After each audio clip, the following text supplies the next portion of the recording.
First on Fox tonight, Soul of the Church. African Americans and Catholicism, how Chicago changed both. 1 billion Catholics in the world, a quarter of them of African descent. But here in the U.S., African Americans make up less than 5% of Catholics. History suggests there wouldn't even be that many except for a leap of faith a long time ago. One parish modeled a relationship between blacks and the Catholic Church that brought light to both. The turning point was nearly 100 years ago. The turning place right here in Chicago. The centerpiece of Chicago's Catholic Archdiocese may be Holy Name Cathedral, but the mother church of African American Catholics here is a few miles directly south. St. Elizabeth's at 41st and Michigan is celebrating 75 years of ministering to black Catholics. That mission started even earlier in this parish 90 years ago. St. Monica's became the nation's first Catholic church for blacks only. It was one-way segregation. The bishop at that time also wanted people to understand that black Catholics could attend any church they wanted to, but because of their small number, he was trying to bring everybody together in one church. But he didn't want white Catholics coming in and taking over their church. As it happened, when Irish Catholics fled the neighborhood, their church, St. Elizabeth's, was the one taken over. The merger with St. Monica's put St. Elizabeth under the SVDs, the order of priests who had grown the all-black church to overflowing. The current pastor, Father Richard Andrus, says his missionary order originally came to Chicago to minister to German immigrants. They found that German immigrants were well taken care of by German-speaking priests.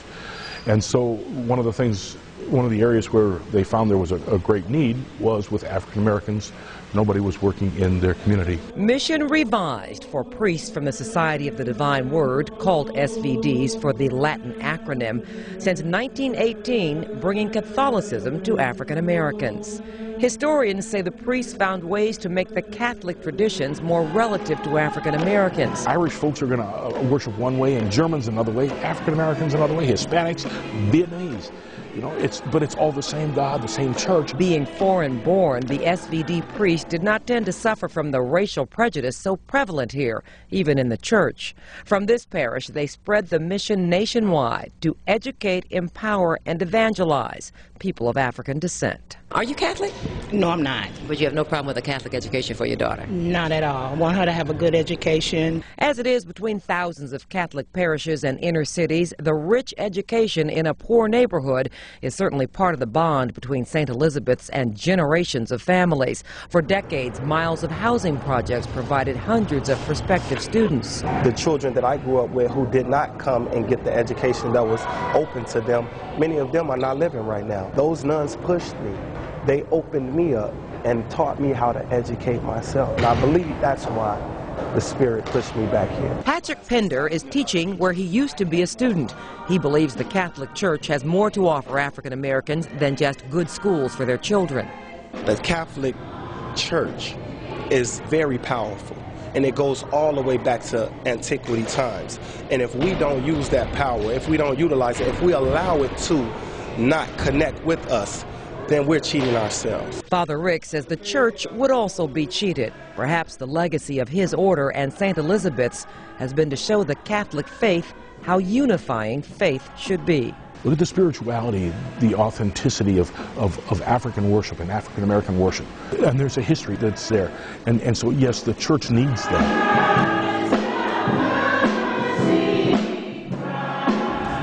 Now with the changing State Street corridor, those big public housing projects coming down, St. Elizabeth's is again serving a changing neighborhood. The church and the school could be one of the assets for new residents who in turn would bring new resources to the parish.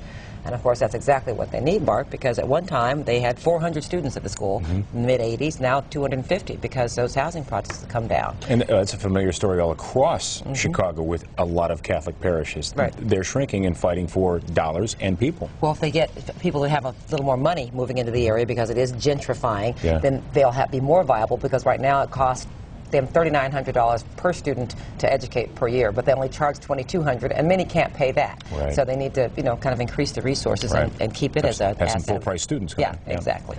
So anyway, good job they're doing down there still after all these years. Still ahead, it's a toxic mystery.